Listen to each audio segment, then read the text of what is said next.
The old woman is finally gone. I sold the farm. We're spending it all in Europe, DIL said, throwing bags in the car. I just waved and said, enjoy the trip.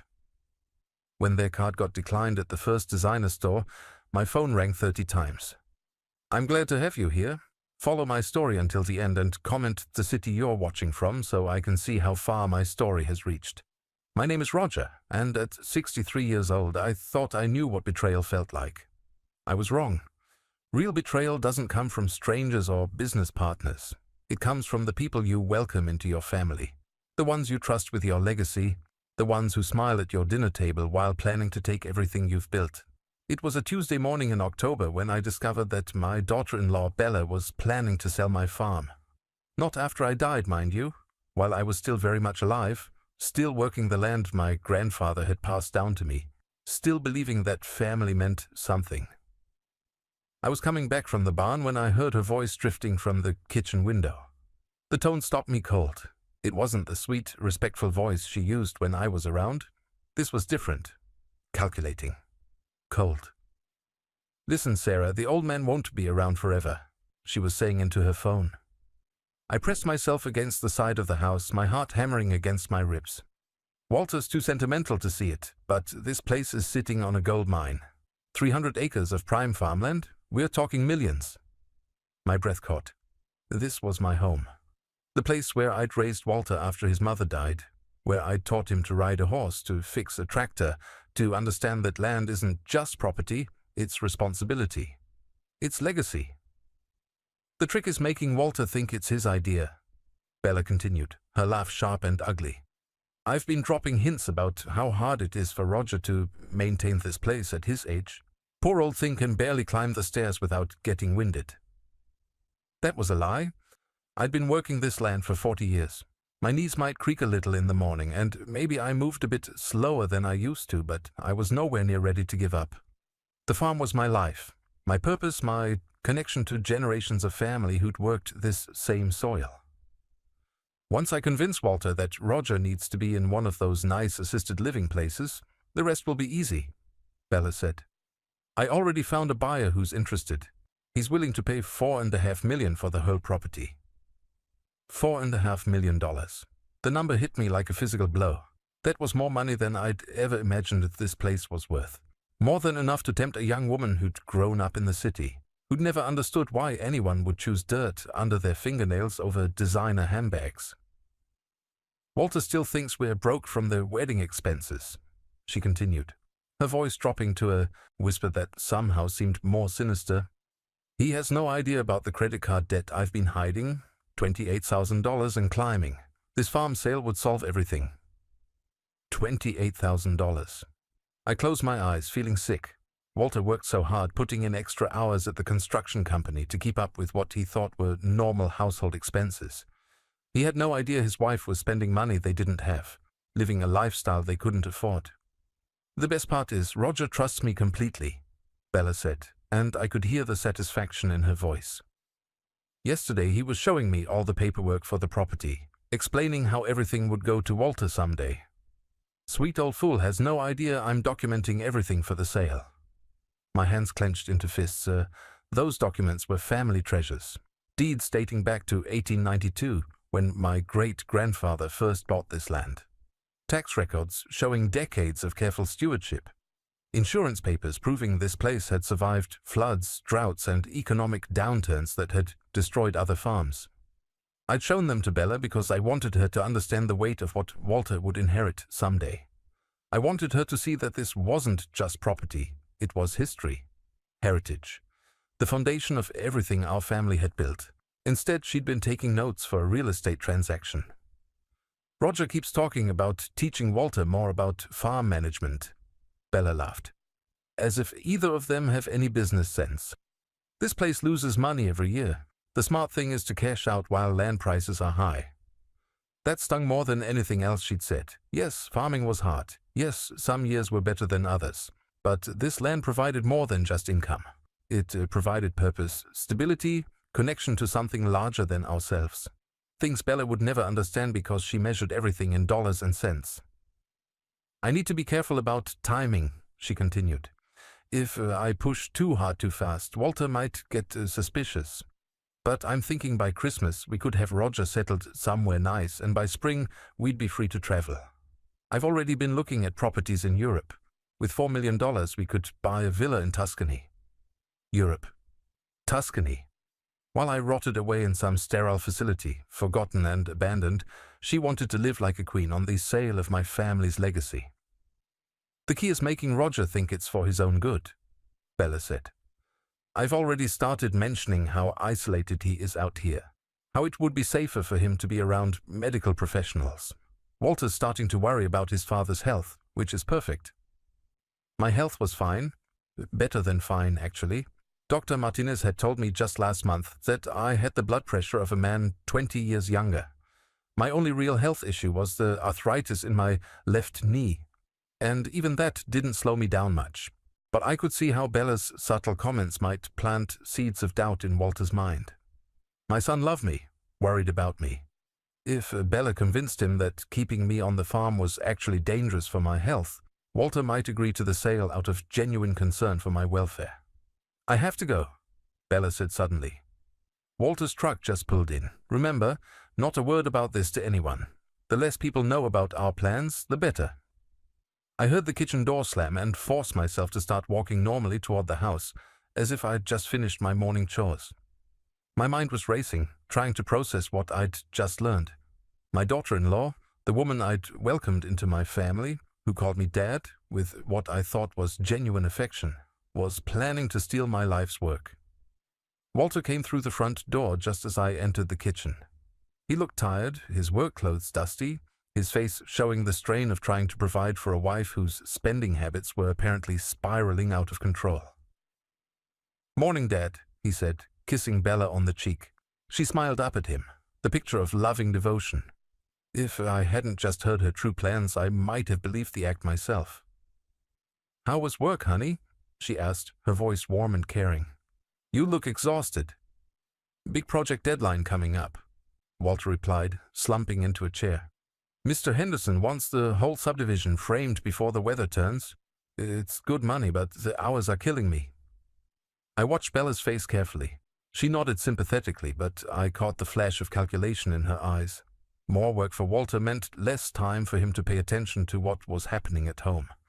Less chance he'd notice her manipulations. "You work too hard," she said, rubbing his shoulders. "Maybe it's time to think about other options."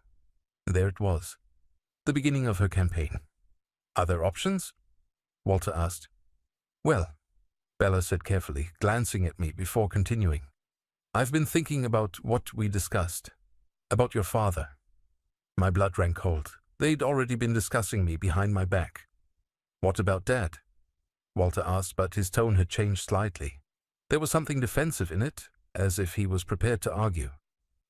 "It's just that this place is so big, so isolated," Bella said. "What if something happened to him out here? What if he fell or had a medical emergency? By the time anyone found him, it could be too late." Walter looked at me with new eyes, and I could see the worry Bella had planted beginning to take root. "Dad's been fine," he said, but uncertainty crept into his voice. "Of course he has," Bella said quickly. "I'm not saying he can't take care of himself. I just think we should consider his safety, his happiness. There are some beautiful retirement communities now, places where he'd have people his own age to talk to, activities, medical care right on site." The trap was being set with surgical precision.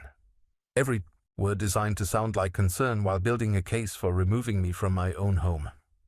Walter rubbed his forehead, clearly torn between loyalty to me and what his wife was presenting as responsible planning. "I don't know, Bella. This farm means everything to Dad." "I know it does," she said, her voice soft and understanding. "And that's exactly why this is so hard. But sometimes loving someone means making difficult decisions for their own good." I wanted to speak up, to defend myself, to expose her lies right then and there. But something held me back. Maybe it was the shock of learning how deep her deception went. Maybe it was the realization that if I confronted her now, she'd just find another way to achieve her goals. Or maybe it was something deeper. A growing understanding that if I was going to protect my legacy and save my son from this woman, I needed to be smarter than she was. I needed to play her game better than she could play it herself. So I kept quiet and listened as my daughter-in-law continued to weave her web of lies, all while planning exactly how I was going to turn her own deception against her. The next few weeks were the hardest of my life, but not for the reasons Bella thought. Watching my son being manipulated by the woman he loved was like watching a slow-motion car accident. I wanted to grab Walter by the shoulders and shake him awake, but I knew that wouldn't work. Bella had been too clever, too patient in her approach. Instead, I decided to give her exactly what she thought she wanted. A confused, helpless old man who needed to be managed and eventually moved aside. It started small. I began forgetting where I put my keys, asking Walter the same question twice in one conversation, leaving the water running in the kitchen sink. Nothing dramatic enough to suggest serious cognitive decline, just enough to plant seeds of concern. Bella noticed immediately, of course. She pounced on every small mistake like a cat on a wounded bird. "Walter, honey, did you see how your father struggled to remember Mrs. Patterson's name yesterday?" she said over dinner one evening. "He's known her for 30 years. I had deliberately paused when greeting our neighbor, pretending to search for her name while she stood at our front gate. Mrs. Patterson had looked concerned, reaching out to touch my arm gently. "Are you feeling all right, Roger?" she'd asked. The worry in her voice had made my chest tight with guilt, but I'd pressed on with the charade. "Dad's always been a little forgetful," Walter said, but I could hear the uncertainty in his voice. "This is different," Bella insisted. "And yesterday I found him standing in the barn, just staring at the wall. When I asked what he was doing, he seemed confused, like he'd forgotten why he went in there." That particular performance had been especially difficult. Standing motionless in my own barn, pretending to be lost in the space where I'd worked every day for decades, had felt like betraying everything I was, but I'd seen how Bella's eyes lit up when she found me there. Saw her immediately pull out her phone to make notes. "Maybe we should talk to Dr. Martinez," Walter said quietly. "I think that's a wonderful idea," Bella replied, and I didn't miss the satisfaction in her voice. "Just to be safe. You know how much I love your father. I want what's best for him." The lies came so easily to her. Watching her manipulate my son's genuine concern for my welfare was nauseating, but it also revealed just how calculated her entire approach had been. This wasn't opportunistic greed. This was a long-term strategy, executed with cold precision. Over the following days, I increased the frequency of my episodes. I left the stove on after making coffee. I asked Walter when his mother was coming home, knowing full well that Mary had been dead for 15 years. I wandered into rooms and stood there looking confused until someone found me. Each incident was carefully calibrated, serious enough to build a pattern, but not so dramatic that Walter would rush me to the emergency room. I needed Bella to feel confident that her plan was working, that I was becoming exactly the burden she wanted me to be. The hardest part was watching Walter's face during these moments. My son's love for me was written in every worried glance, every gentle redirection when I pretended to be confused. He started staying home from work more often, checking on me throughout the day, treating me like fragile glass that might shatter at any moment. "Dad, are you sure you're feeling okay?" he asked one morning after I'd spent 10 minutes pretending to look for my coffee cup while holding it in my hand. "I'm fine, son," I said, letting my voice sound a little more uncertain than usual. "Just tired, I guess." Bella appeared in the doorway, still in her silk robe, holding her own coffee like a prop. "Maybe you should rest more, Dad," she said, her voice dripping with false concern. "This place is so demanding.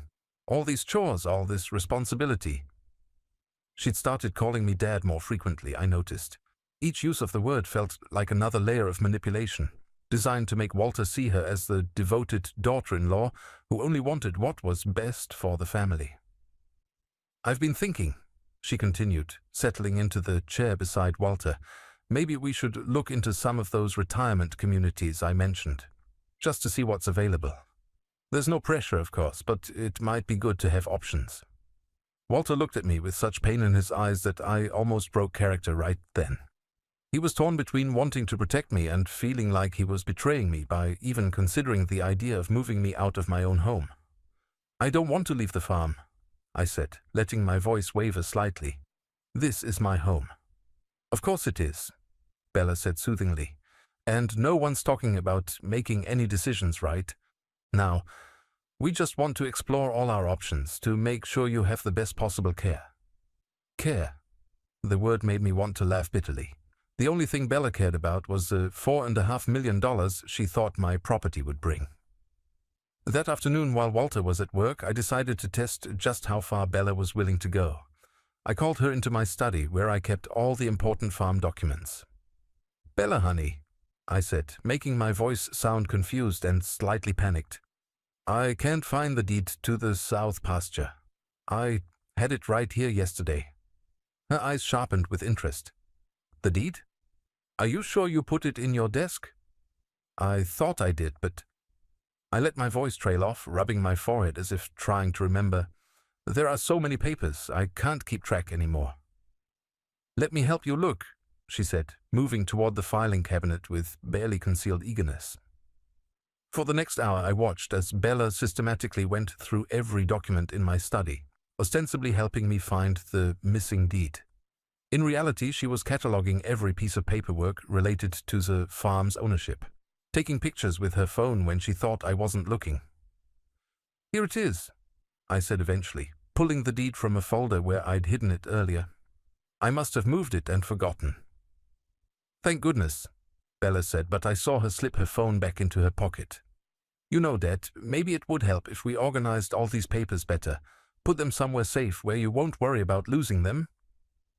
"That's very thoughtful of you," I replied while thinking about how convenient it would be for her to have all the ownership documents in one easily accessible location. "I could even help you make copies of everything," she continued, "just in case. You know how important these papers are." Of course she wanted copies. I nodded gratefully, playing the role of the confused old man who didn't understand that he was being set up for the biggest theft of his life. That evening, Bella showed Walter a brochure for Sunset Manor, a luxury-assisted living facility about an hour away. The photographs showed smiling elderly people playing cards, gardening in raised beds, participating in art classes. "Look how happy everyone seems," she said, spreading the glossy pages across the kitchen table.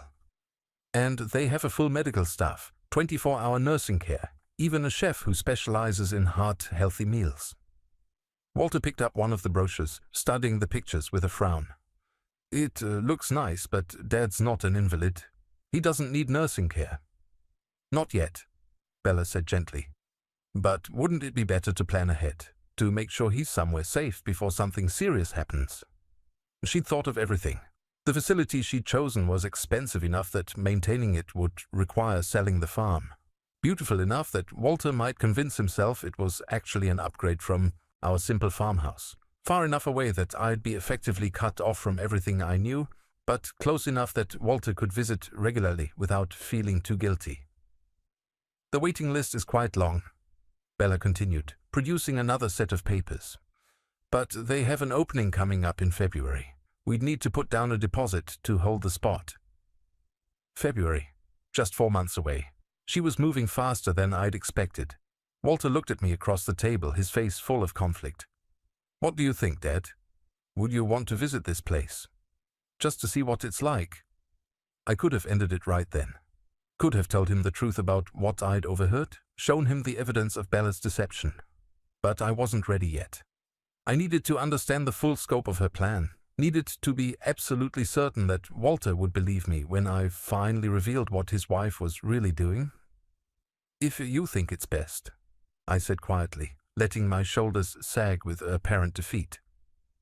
Bella's smile was radiant. "I'll call tomorrow and schedule a tour," she said, "just so we can all see what's available." After Walter went to bed that night, I heard Bella on the phone again, talking to the same friend she'd been discussing her plans with before. "It's working perfectly," she whispered. "Roger's getting worse every day, and Walter's finally starting to see that we can't manage this situation on our own. I scheduled a tour of Sunset Manor for next week." She paused, listening to whatever her friend was saying. "The deposit is $15,000, she continued. "But that's nothing compared to what we'll get for this place. I already talked to the real estate agent. He thinks we can close by spring if we price it right." $15,000. A deposit that would come from Walter's hard-earned savings, money he was setting aside for the future, for maybe starting a family someday. Money that Bella was already mentally spending on European vacations and Tuscan villas. "Walter has no idea about the real estate agent," she said with a laugh. "He still thinks we're just exploring options for his father's care. By the time he realizes what's happening, the papers will be signed and we'll be free." Free. As if I were a burden she'd been carrying, a weight dragging down her dreams of wealth and adventure. "The old fool actually asked me to help organize all his important papers," she continued. "Can you believe it? He's literally handing me everything I need to transfer ownership. It's almost too easy." Almost too easy. If only she knew how right she was, just not in the way she thought. I went to bed that night with my mind racing, planning my next moves. Bella thought she was playing chess while I played checkers, but she was about to discover that this old farmer knew a few strategies she'd never considered. The game was just beginning, and I intended to win. The day of the sale arrived on a cold January morning. 3 weeks after our visit to Sunset Manor, Bella had orchestrated everything with the precision of a military operation. And I had to admit, even knowing it was all a lie, her performance was almost convincing. I'd spent the previous night in what Bella thought was my final evening in my own home. She'd already packed most of my belongings into cardboard boxes, labeling them with the efficiency of someone who couldn't wait to erase every trace of my presence. Walter had helped reluctantly, his face heavy with guilt every time our eyes met. "It's for the best, Dad," he kept saying, but I could hear him trying to convince himself as much as me. "Sunset Manor's really nice. You will have people to talk to, activities to keep you busy." I nodded weakly, playing the part of the defeated old man who'd finally accepted his fate. "I know, son, you're just looking out for me." The truth was I'd been busy too. While Bella was planning her deception, I'd been setting up my own. My old friend Tommy Patterson, Mrs. Patterson's son, was a real estate agent who'd grown up on the farm next to ours. When I'd called him 2 weeks earlier and explained what I needed, he'd been shocked by Bella's betrayal but eager to help. "She really thinks she's going to steal your land?" Tommy had asked, his voice tight with anger. "She's convinced she's got it all figured out," I'd replied. "But I need your help to show her just how wrong she is." Tommy had agreed immediately. He'd even suggested bringing in his cousin Danny, who worked at the bank, to help make everything look authentic. By the time we finished planning, we had a scheme that would give Bella exactly what she thought she wanted, right up until the moment it all came crashing down. The buyer arrived at 9 in the morning sharp. Bella had told Walter and me that his name was Mr. Johnson, a developer from Atlanta who was interested in converting the farm into a residential subdivision. What she didn't know was that Mr. Johnson was actually Tommy's brother-in-law, Marcus, who'd agreed to play the role in exchange for helping an old family friend. Marcus looked the part perfectly. Expensive suit, leather briefcase, confident handshake. He even drove a luxury sedan that he'd borrowed from his boss for the occasion. When he walked through my front door, I saw Bella's eyes light up with greed and satisfaction. "Mr. Johnson, thank you so much for coming," she said, her voice warm and professional. "As I mentioned on the phone, we're very motivated to complete this transaction quickly." I watched from my chair in the corner, supposedly too confused to participate in the negotiations. Walter sat beside me, his hand on my shoulder, still struggling with what we were doing. He'd signed the power of attorney papers the week before, giving Bella legal authority to act on my behalf. What he didn't know was that I'd already invalidated those documents through my lawyer, ensuring that any sale based on them would be completely void. "The property is everything you described," Marcus said, spreading survey maps across the dining room table. 300 acres of prime development land, road access, water rights. My investors are very interested. Bella practically purred. "As you can see, the current owner is elderly and needs specialized care. We want to expedite this process so he can get settled in his new facility as soon as possible." The way she talked about me, like I wasn't even in the room, like I was already dead and buried, made my stomach churn. But I forced myself to stay in character, occasionally nodding or mumbling agreement when Walter squeezed my shoulder. "I have the purchase agreement right here," Marcus said, pulling out an official-looking document. $4.2 million, as we discussed. Cash deal, 30-day closing. $4.2 million. $300,000 less than what Bella had originally told her friend the property was worth, but I could see from her expression that she was more than satisfied with the amount. Enough money to pay off her secret debts, buy that villa in Tuscany, and still have millions left over for whatever lifestyle she'd been dreaming about. "That sounds perfect," she said, reaching for the papers eagerly. Walter frowned. "Shouldn't Dad's lawyer look at this first?" Bella's smile tightened almost imperceptibly. "Honey, you know how confused your father gets these days. His lawyer is just going to ask a bunch of questions that will delay everything. And Mr. Johnson has other properties he's considering. We don't want to lose this opportunity." The manipulation was textbook perfect. Create urgency, minimize outside oversight, appeal to Walter's desire to do what was best for me. If I hadn't known it was all lies, I might have been impressed by her skill. "I understand your concerns," Marcus said to Walter, "but I can assure you this is a standard contract. Fair market value, no hidden clauses. Your father will have enough money to live comfortably for the rest of his life." What Marcus didn't mention was that the contract was written on letterhead from a fake company, with clauses that would make it legally meaningless, even if I hadn't already protected the property through other means. Danny at the bank had helped us create official-looking documentation that would pass casual inspection but wouldn't hold up to any serious scrutiny. Bella signed the papers with a flourish, her pen moving across the signature lines like she was signing autographs. I made a show of confusion when Walter guided my hand to add my own signature, mumbling about not understanding what was happening. "There," Bella said with satisfaction, gathering the documents. "All finished. When can we expect the funds to be transferred?" Marcus checked his watch. "The money should be in your account by tomorrow afternoon. I'll have my assistant call to confirm when everything's processed." Tomorrow afternoon. Less than 24 hours before Bella would discover that her perfect crime was actually an elaborate trap. After Marcus left, Bella could barely contain her excitement. She spent the rest of the day making phone calls, booking flights, researching luxury hotels in Paris and Rome.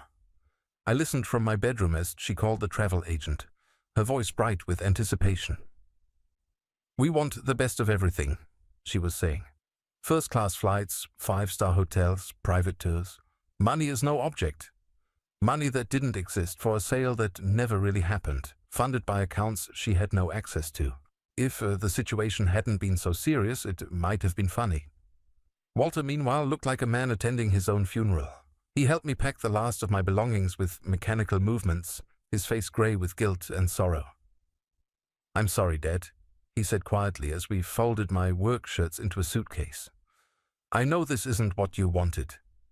"You're doing what you think is best," I replied, patting his hand. "That's all any son can do." The words weren't entirely false. Walter was doing what he thought was best, based on the information Bella had fed him. In a few days, when the truth came out, I hoped he'd understand that sometimes protecting the people you love means deceiving them temporarily.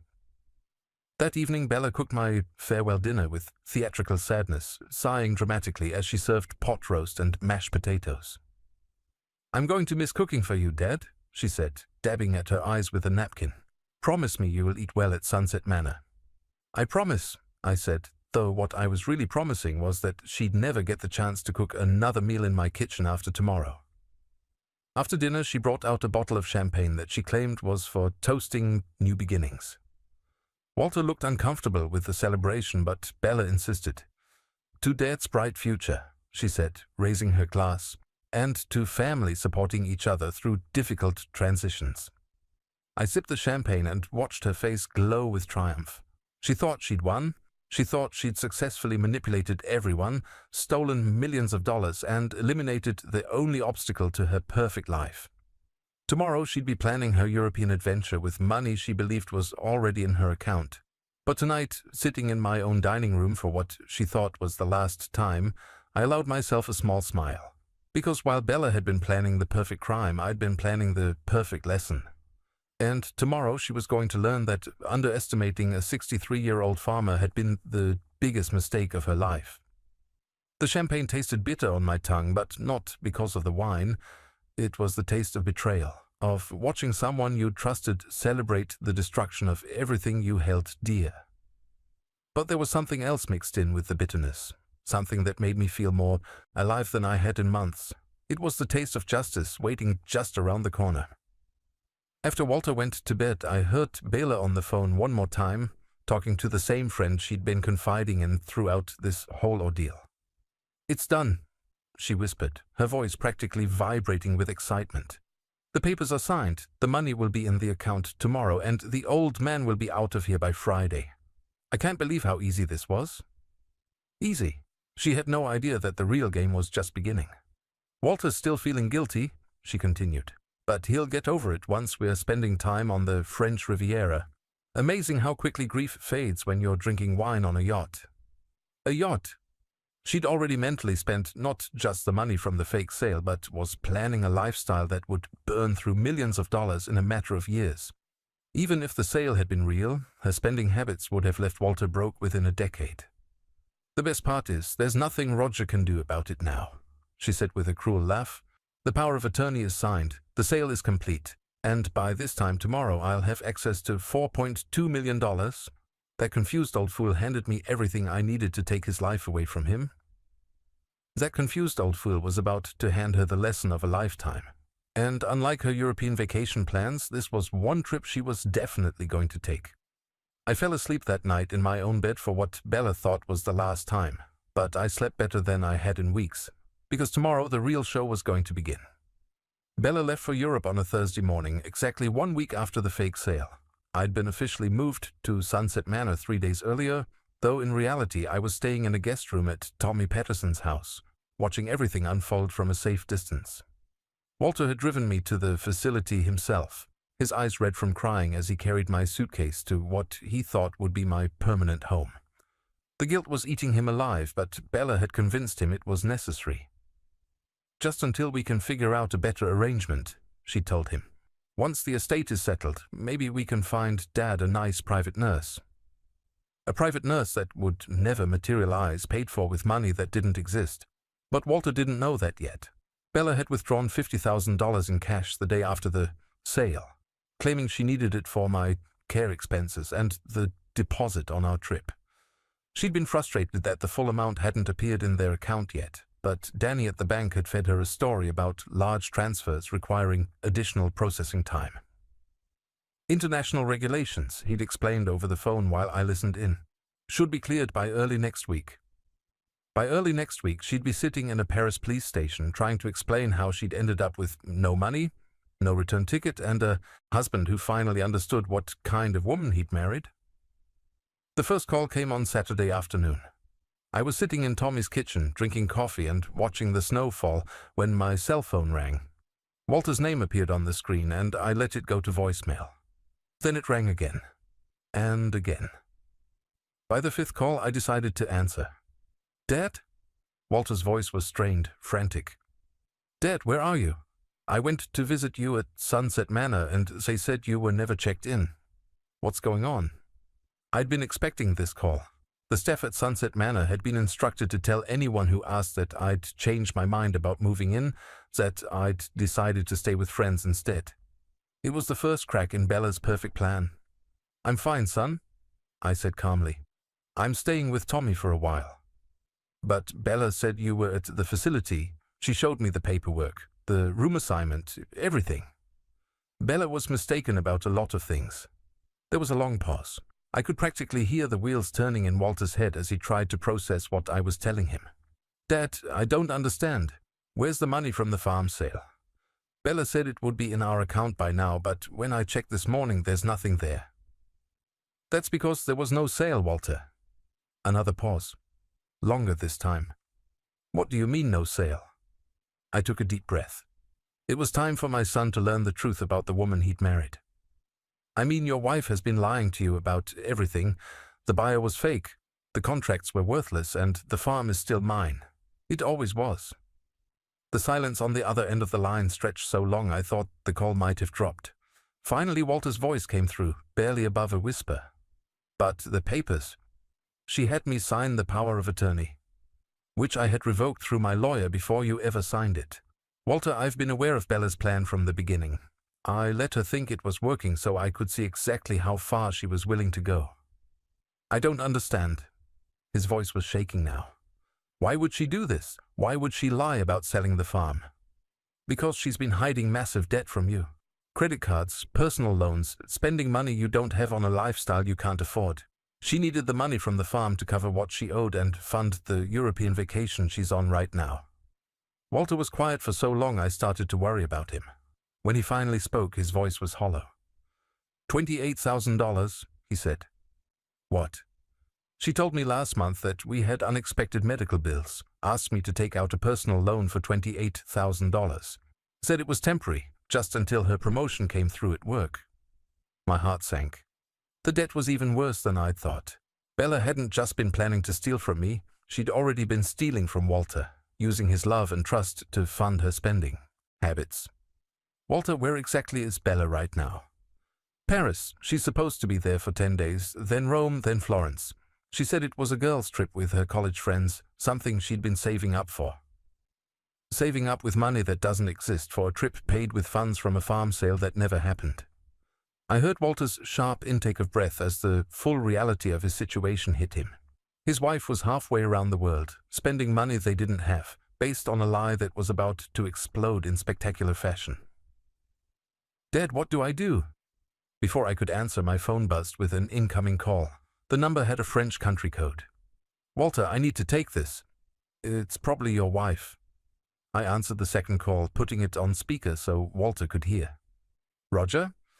Bella's voice was shrill, panicked. Roger, what the hell is going on? Hello, Bella. Having a nice time in Paris? Don't play games with me, old man. My credit card was just declined at Galeries Lafayette. The bank says there's no money in any of our accounts. Where's the money from the farm sale? I looked at Walter, saw his face crumple as he heard his wife's true voice for the first time.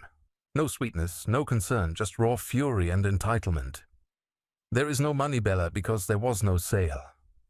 The silence that followed was deafening, then an explosion of rage. What are you talking about? I saw the contract, I saw the buyer, I signed the papers myself. You signed fake papers with a fake buyer for a fake sale. Did you really think I was going to let you steal my family's legacy? You crazy old bastard. Do you have any idea what you've done? I'm trapped in Paris with no money. Walter stepped closer to the phone, his voice shaking with anger and hurt. Bella, it's me. Her tone changed immediately, becoming pleading and desperate. Walter, honey, thank God. There's been some terrible mistake. Your father is confused. He doesn't understand what's happening. I understand perfectly, Walter said, his voice harder than I'd ever heard it. You've been lying to me for months. The debt, the medical bills, the promotion that never existed. All lies. Walter, you don't understand. I understand that you tried to steal my father's farm. I understand that you've been spending money we don't have while I work overtime to pay bills that don't exist. I understand that you manipulated me into betraying my own father. Bella's voice became hysterical. This is his fault. He set us up. He made me think the sale was real. You made yourself think the sale was real because you were so focused on stealing from us that you never bothered to verify anything. You were so convinced that you were smarter than everyone else that you walked right into a trap. I'm your wife. You have to help me. Walter looked at me, his face a mixture of pain and determination. When he spoke, his voice was steady. No, Bella, I don't. He hung up the phone. We sat in Tommy's kitchen for a long time, not saying anything. Walter stared out of the window at the snow-covered fields, his whole world reshaping itself around the truth he'd finally been forced to see. How long have you known? He asked eventually. I overheard her on the phone planning the whole thing about 3 months ago. 3 months? He shook his head. You let me go through with it. You let me feel guilty about putting you in that facility, about selling the farm. I had to, Walter. If I told you what she was planning, you never would have believed me. You loved her. You trusted her. You needed to see for yourself what kind of person she really was. Walter's phone rang again. Bella's number. He declined the call. It rang again. He declined again. After the 5th attempt, he turned the phone off completely. What happens now? He asked. Now you decide what kind of life you want to live. With or without a woman who was willing to destroy everything you care about for money. Walter nodded slowly, his jaw set with new determination. I already know the answer to that. Over the next few hours, Walter's phone received 37 missed calls from Bella. She left voicemails that progressed from angry demands to desperate pleas to threats to try to guilt him into sending money for her return flight. In one particularly telling message, she screamed, "This is all your father's fault. He's a vindictive old man who can't stand to see us happy. If you don't send me money right now, I'll make sure everyone knows what kind of family you really are." Walter listened to each message with growing disgust, finally deleting them all without responding. "She's going to have to figure out her own way home," he said. "What about the debt she's accumulated in your name?" Walter's face hardened. "I'll deal with it. I'll work extra hours, pick up weekend jobs, whatever it takes, but I'm not bailing her out of a mess she created with stolen money." That evening we drove back to the farm together. Walter helped me unpack the belongings that Bella had so eagerly boxed up, hanging my clothes back in my closet, returning my books to their shelves. "I'm sorry, Dad," he said as we worked. "I should have trusted you. I should have seen what she was doing. She was very good at manipulation, son. She used your love for me against you, and your love for her against me. That takes a special kind of cruelty. How could I have been so blind?" I stopped unpacking and looked at my son, seeing the pain and shame in his eyes. "Because you have a good heart, Walter. You believe the best in people until they prove otherwise. That's not something to be ashamed of." As we finished settling me back into my own home, I felt a peace I hadn't experienced in months. The farm was safe, my son's eyes were finally open, and somewhere in Paris, Bella was learning that actions have consequences. The phone rang once more that evening. Walter answered it this time.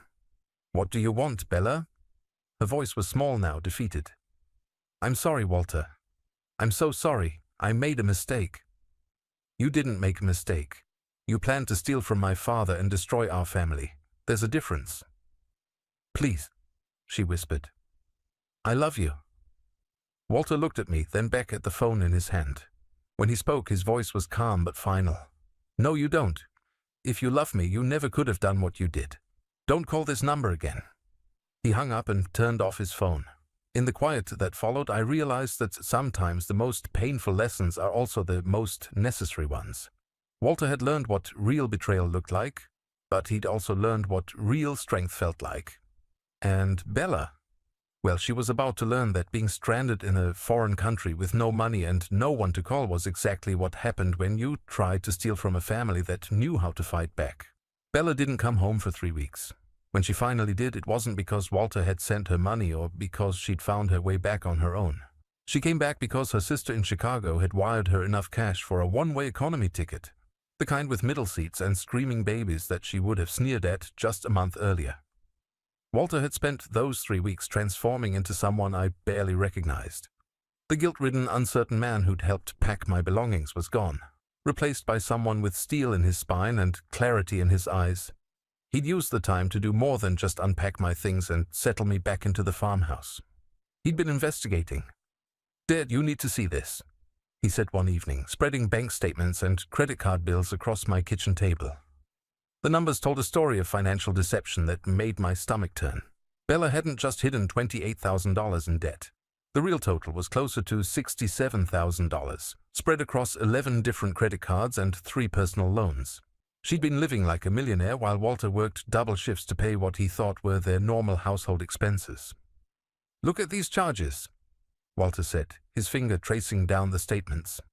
$500 at a spa in November, $800 for a purse the same week I had to skip lunch 3 days in a row because money was tight. $1,500 at a jewelry store while she was telling me we couldn't afford to fix the truck. Each revelation was like another knife twist. Bella had been systematically stealing Walter's financial future, one luxury purchase at a time, while playing the role of the supportive wife who only wanted what was best for the family. "The worst part is this," Walter said, pulling out a loan application. "She applied for a home equity loan against the farm 2 months ago. Forged your signature and everything." I stared at the document, seeing my name written, in Bella's careful handwriting. She'd been planning multiple ways to steal from us simultaneously, ensuring that even if one scheme failed, she'd have backup options. "The bank caught the forgery," Walter continued, "but only because the loan officer happened to know you personally and called to confirm. If it had been processed by someone else." She would have mortgaged my family's land to pay for her shopping sprees. I finished. Walter nodded grimly. And when she couldn't make the payments, we would have lost everything anyway. That's when I understood that Bella's plan hadn't just been ambitious, it had been desperate. She wasn't just greedy, she was in over her head, drowning in debt and willing to destroy anyone who could help her stay afloat. The day Bella returned, Walter was ready for her. He'd moved all of his belongings out of their apartment and back to the farm. He'd consulted with a lawyer about divorce proceedings. Most importantly, he'd changed every password, closed every joint account, and secured every piece of documentation related to the farm. I was in the barn when her car pulled up the driveway, but I could hear her voice carrying across the yard as she got out. Walter, thank God you're here. You have no idea what I've been through." Her performance was Oscar-worthy. Tears, dramatic gestures, the whole production. If I hadn't known better, I might have believed she was genuinely distraught rather than furious that her plans had been exposed. Walter met her at the front steps, his face expressionless. "Hello, Bella. Honey, we need to talk. There's been a terrible misunderstanding. Your father, he's been filling your head with lies about me." "No lies," Walter said calmly. "Just facts. $67,000 in hidden debt, forged loan applications, a plan to steal my father's farm and abandon him in a nursing home." Bella's face went through a rapid series of changes as she realized her usual manipulation tactics weren't working. Surprise, then calculation, then desperation. "Those debts aren't what you think," she said quickly. "I was trying to surprise you. The money was for investments, for our future." "Investments in designer handbags and spa treatments?" "Walter, please just listen to me. We can work this out. I made some mistakes, but we're married. We are supposed to support each other through difficult times." Walter's laugh was bitter. "Support each other? You mean like how you supported me by lying about every major financial decision for the past year? Or how you supported my father by planning to steal his life's work?" Bella's composure finally cracked. "Your father is a vindictive old man who can't stand to see anyone else have nice things. He set me up. He made me think that sale was real just so he could humiliate me. He gave you exactly what you deserved. I'm your wife," she screamed, her voice echoing across the farmyard. "You took vows, for better or worse, remember?" Walter stepped closer to her, his voice deadly quiet. "I took vows with someone I thought existed, a woman who loved me, who wanted to build a life together, who understood what family meant. That woman was never real, was she?" Bella's face went pale. For a moment the mask slipped completely, and I saw what was underneath. Not love or regret or even genuine sorrow. Just cold calculation as she tried to figure out her next move. "What do you want from me?" she asked finally. Walter pulled out a manila envelope and handed it to her. "Divorce papers. I've already filed. You can contest it if you want, but I have documentation of every lie, every hidden debt, every attempt to defraud my family. Your choice is simple. Sign them and walk away, or fight me in court and have all of this become public record." Bella's hands shook as she opened the envelope. "Walter, please. I know I made mistakes, but we can fix this. Marriage is about forgiveness." "Marriage is about trust," Walter replied. "And you destroyed that the moment you decided my father's suffering was worth less than your vacation plans." She looked around desperately, as if searching for someone else to blame, someone else to manipulate. Her eyes landed on the farmhouse, on the land she'd tried so hard to steal, and her expression hardened into something ugly. "You think you've won?" she said, her voice venomous. "But you're going to regret this, both of you. I'll make sure everyone knows what kind of people you really are." "Go ahead," Walter said. "Tell everyone how you tried to steal from a 63-year-old man and got caught. Tell them how you forged documents and accumulated $67,000 in secret debt. See how much sympathy you get." Bella stared at him for a long moment, and I could see her weighing her options. She could fight, drag this out, try to salvage something from the wreckage of her schemes. Or she could cut her losses and disappear before things got worse. "Fine," she said finally, her voice flat and defeated. "But I want my things. Your clothes are in boxes by the door. Everything else stays here since it was bought with money you stole. Those aren't stolen goods. Prove it. Show me receipts proving you paid for them with legitimately earned money. Bella's mouth opened and closed silently. We all knew she couldn't prove any such thing because it wasn't true. Every luxury item she owned had been purchased with Walter's money or borrowed funds she'd never intended to repay. She signed the divorce papers right there on the hood of her car, her signature sharp and angry. When she finished, she threw the pen at Walter's feet and got back in her car without another word. As she drove away, dust swirling in her wake, Walter stood motionless for a long moment. I approached carefully, not sure if he needed space or comfort. "You okay, son?" He turned to me, and I was surprised to see relief in his eyes rather than sadness. "I keep waiting to feel guilty," he said. "Waiting to miss her or regret what just happened. But all I feel is, free." "That's because you just got rid of a weight you didn't even realize you were carrying?" Walter nodded slowly. "How did you know? How did you see what she really was when I couldn't?" I put my hand on his shoulder. "Because I wasn't blinded by love, and because I've had 63 years to learn that when someone shows you who they really are, you should believe them the first time." That evening we sat on the front porch watching the sunset paint the fields gold and orange. It was the first peaceful moment we'd shared in months. The first time we could just enjoy each other's company without the shadow of Bella's manipulation hanging over us. "What happens to her debt?" Walter asked. "That's her problem now. You weren't legally responsible for debts she accumulated without your knowledge, especially through fraud." "And the farm?" I smiled. "The farm stays right where it's always been. In our family, where it belongs." Walter was quiet for a while, processing everything that had happened. Finally, he spoke again. "I want to learn, Dad. Really learn this time. How to run this place, how to make it profitable, how to be the kind of man who deserves to inherit something like this." "You already are that man," I told him. "You proved it today when you chose doing what was right over what was easy." As the stars came out overhead, I felt a contentment I hadn't experienced in years. The farm was safe.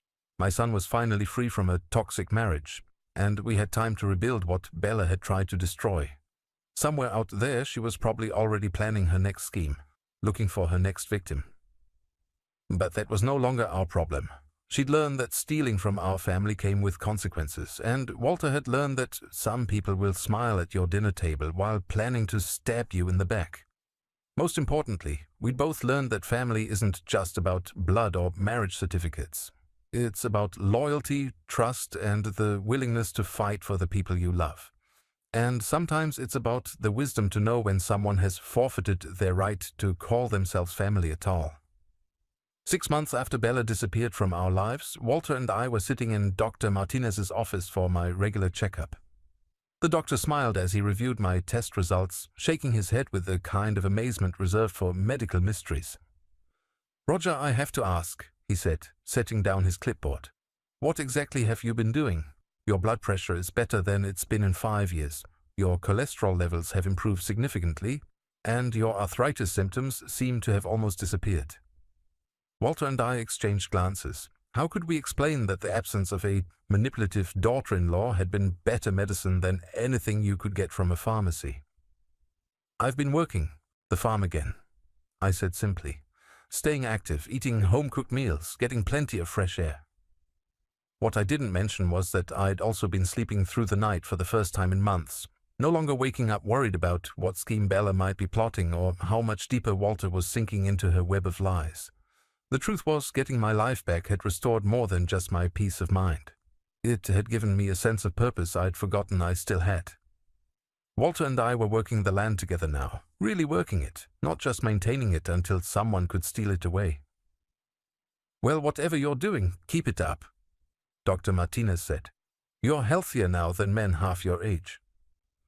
As we drove home from the appointment, Walter seemed thoughtful. He'd been quiet for most of the past week, ever since the divorce had been finalized and Bella had officially become part of our past.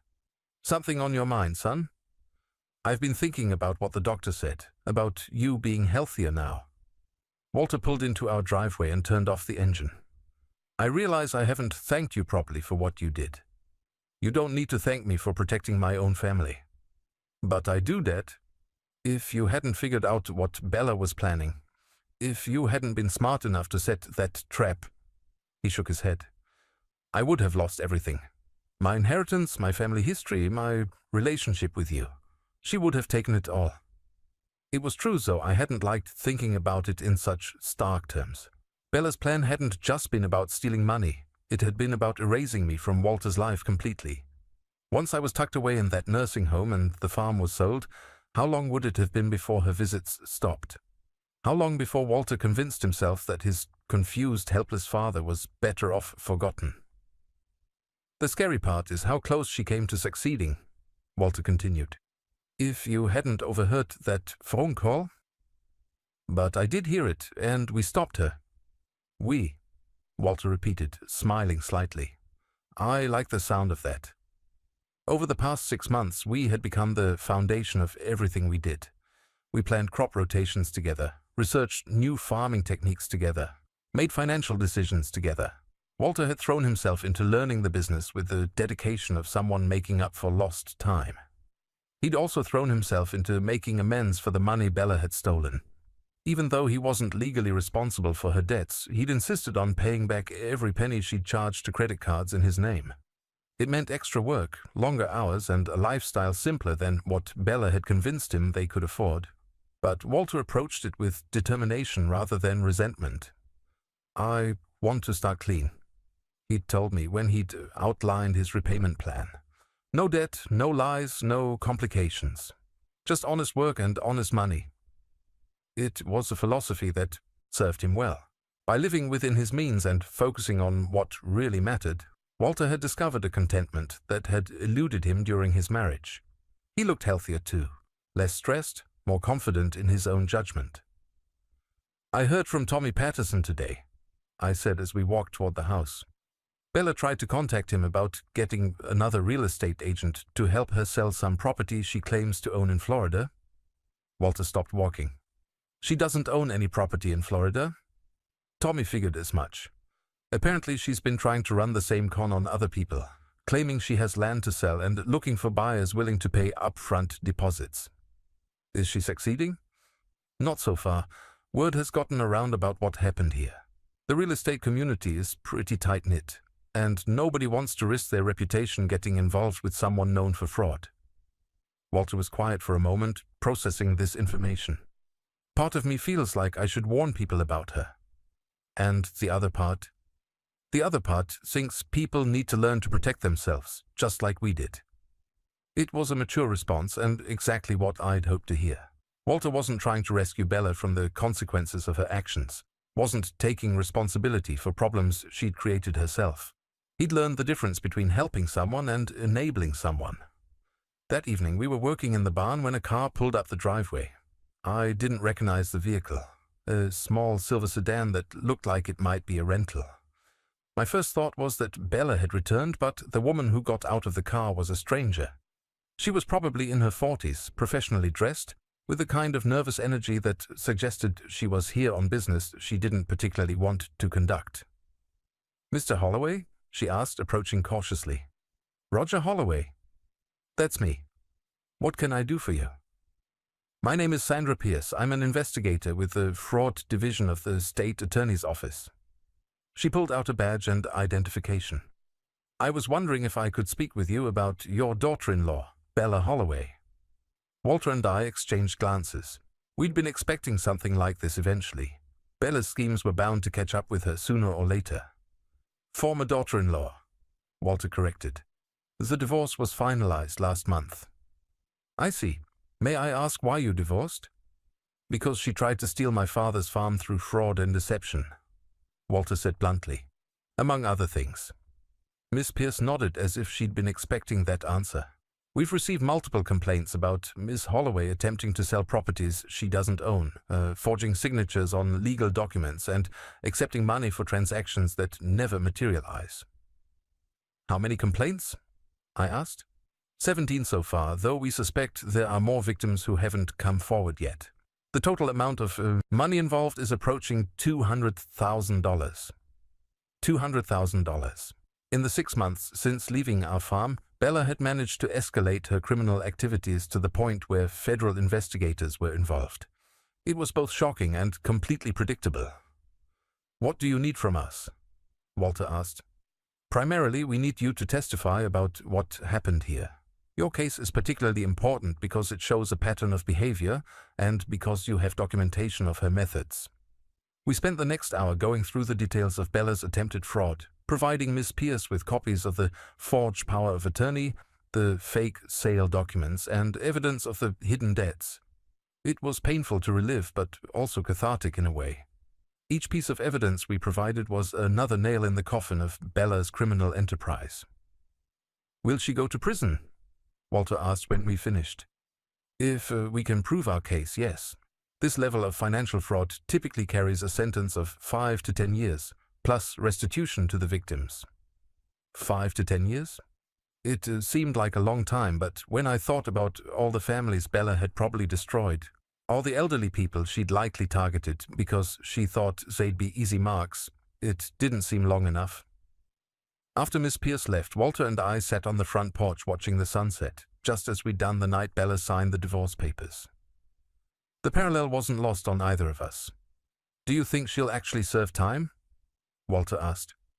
"I think she'll try to manipulate her way out of it right up until the moment they lock the cell door. And if she does go to prison, then maybe she'll have time to think about the choices that led her there." Walter was quiet for a long time, staring out at the fields we'd planted together that spring. Corn was growing tall and green, promising a harvest that would belong entirely to us, with no debt or deception clouding our ownership. "I used to think I knew what success looked like," he said finally. "Big house, expensive car, designer clothes, exotic vacations, all the things Bella wanted. And now? Now I think success looks like this. Land that belongs to your family, work that has meaning, people you can trust." He gestured toward the farmhouse where warm light glowed in the kitchen windows. "Dinner waiting on the table that you can afford to buy with money you honestly earned." "That's exactly what success looks like," I agreed. As if summoned by his words, the smell of pot roast drifted across the evening air. Walter had become an excellent cook over the past few months, taking pride in preparing simple, hearty meals that tasted infinitely better than anything Bella had ever made. "Speaking of dinner," he said, standing up and stretching, "I should check on that roast." "Walter?" He turned back toward me. "I'm proud of you, son, not just for how you handled the situation with Bella, but for the man you've become since then." Walter's smile was warm and genuine, free of the stress and uncertainty that had clouded his features during his marriage. "I'm proud of us, Dad. We make a pretty good team." As we walked into the house together, I felt a deep satisfaction that had nothing to do with successfully outmaneuvering Bella. It came from knowing that my son and I had not only survived her betrayal, but had emerged stronger because of it. The farm would continue for another generation, just as it had for more than a century. Walter would raise his own children here someday, teaching them the same lessons about hard work, honesty, and family loyalty that had been passed down through our bloodline. And somewhere, perhaps in a prison cell, Bella would have plenty of time to think about the life she could have had if she'd chosen love over greed, family over money, truth over deception. But that was no longer our concern. We'd learned what we needed to learn, protected what we needed to protect, and built something better from the ashes of her betrayal. The rest was up to her.